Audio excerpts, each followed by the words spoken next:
सो Tushar sir, सबसे पहले तो why did you come for this? मैं तो हम लोग बताते हैं, हम लोग काफ़ी कोशिश कर रहे हैं और हमारे को ये था कि हर आदमी रेजिस्ट करेगा who is into ethanol business right now, जो पूरे देश में चल रहा है। और देश आज की डेट में हमें दिखता है सोशल मीडिया से। मैं खुद कंटेंट क्रिएटर हूँ, एथनॉल के अगेंस्ट बहुत वीडियोस बना चुका हूँ और जनता आप देख ही रहे हो कितनी परेशान है। उसके बाद हमने सबको रीच आउट करा बताते हुए कि we want to do a podcast और want to talk about it. And हमारी एक्सपेक्टेशन थी नहीं कि कोई आएगा। Why did you turn up for this? Because the reality is totally different. मतलब ओके। जितना आप लोग के पास अप्रोच बनी है, हाँ, आप नैरेटिव। लोग नरेटिव आप लोगों का पूरा क्रिएट हुआ है, हाँ। वो बिल्कुल ही डिफरेंट है। हम्म। और अभी सब लोग इथेनॉल को एज ए प्रोडक्ट देख रहे हैं, ओके। बल्कि इथेनॉल एक इकोसिस्टम है पूरा का पूरा। अच्छा। क्या है कि जिस कंट्री को पूरा वर्ल्ड फॉलो करता है, यूएस, यूनाइटेड स्टेट्स, अमेरिका, वो इसका सबसे बड़ा कंज्यूमर भी और प्रोड्यूसर भी है एथनॉल का। एथेनॉल का। हम्म। Presently 58% ethanol they are using, then Canada and then Brazil 58% of ethanol in petrol in और petrol. अच्छा, तो वो E58 चला रहे हैं। E50 नहीं, टोटल प्रोडक्शन का 58% दे आर यूजिंग। पूरे ग्लोबल प्रोडक्शन का। पूरे ग्लोबल प्रोडक्शन का 58% manufacturing of ethanol they are using in petrol, in हाँ। कार्स, हाँ। In vehicles. ओके। और जो हमारे पास आज की तारीख में फिर ब्राज़ील आ जाता है 37-38% पे, अच्छा, और कनाडा आ जाता है 18% पे। तो 100 से ऊपर पहुंच गया नंबर। मतलब अब जनरेटिवली ठीक है। अदर। और आप फिर लेते हैं इंडिया के लिए नंबर्स। हाँ, हाँ। इंडिया का नंबर 3.3% है ओनली।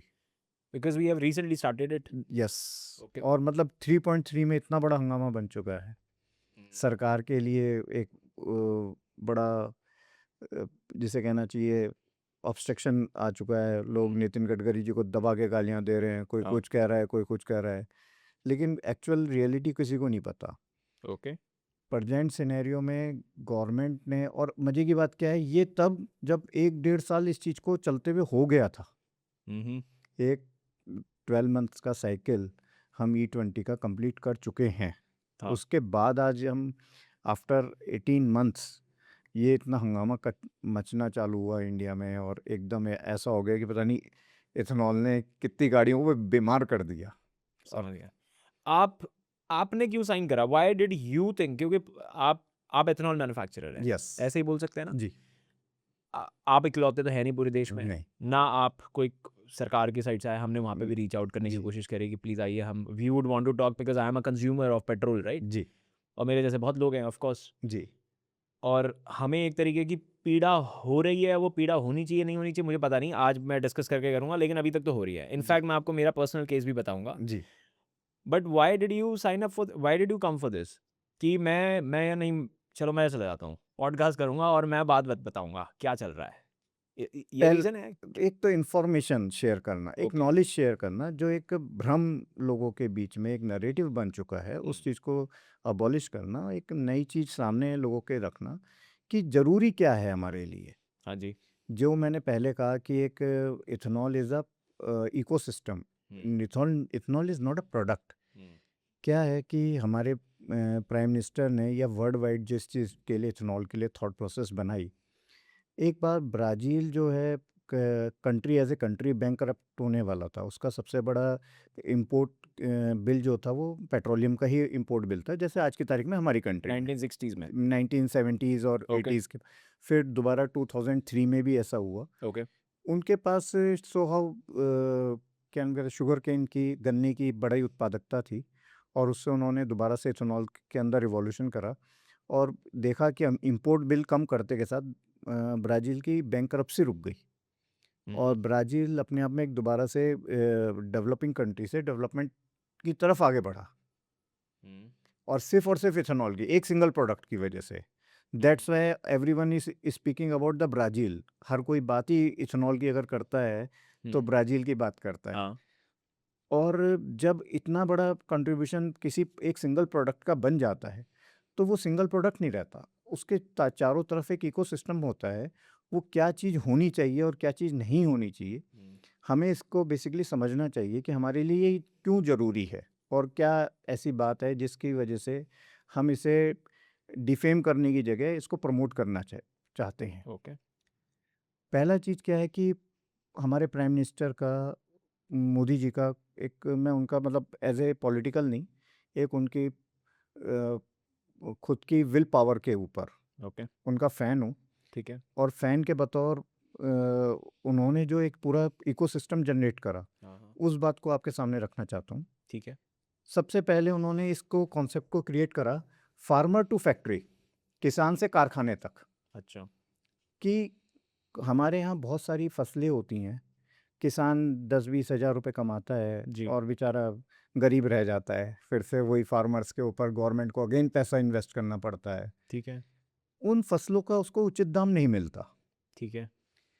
तो जब तक कोई भी गवर्नमेंट कितनी सब्सिडीज़ दे दे, जब तक किसान को उसका अमाउंट नहीं मिलेगा, वो चीज़ वेस्ट हो जाएगी। ओके। वो सब्सिडी भी वेस्ट हो गई। हम्म। मतलब सालों साल कितने बार आपने सुना होगा इस किसान ने आत्महत्या कर ली।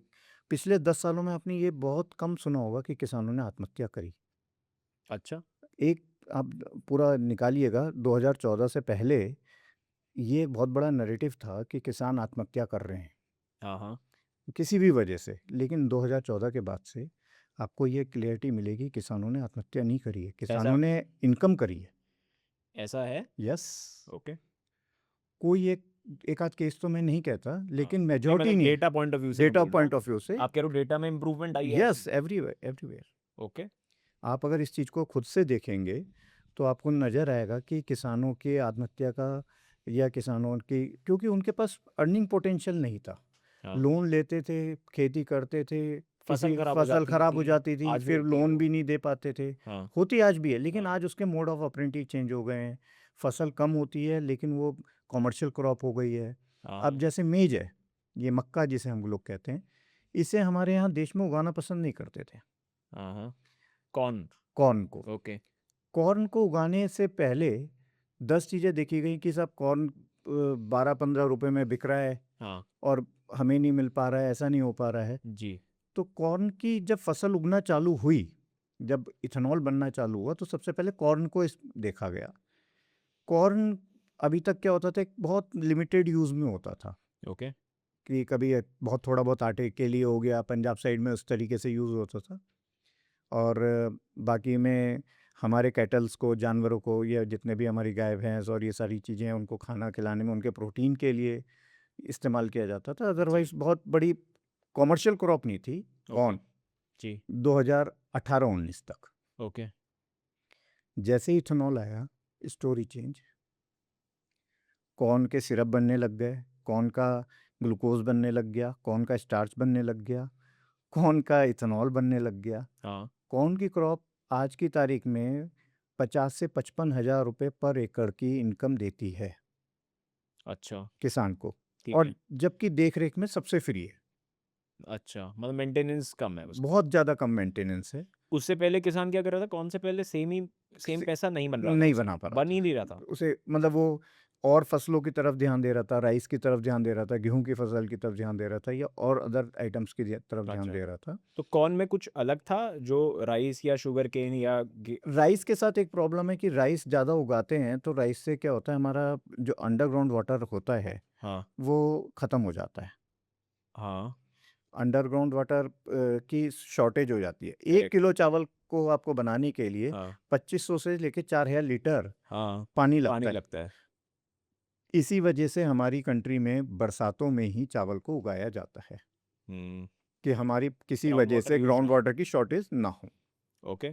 ठीक है। तो जब ये किसानों का, जब ये चीज़ उगनी चालू हुई और वो अलग टाइम की फसल थी, कम पानी में अच्छा ग्रो कर रही थी, और उससे स्टार्च बना, इथेनॉल बना, फिर उसका जो रेजिडुअल प्रोटीन था, वो प्रोटीन मार्केट में गया, अगेन वो जानवरों के लिए खाने के लिए और मिल्क प्रोड्यूसर्स के जो लिए एक तरीके से वो वेस्ट है। वेस्ट है। दिस इज अच्छा। कॉल्ड DDGS, अच्छा। क्योंकि DDGS क्या होता है? Diet distilled grain soluble. अच्छा। और वो सारी चीज़ें हाँ। वहाँ पर यूज़ हुई।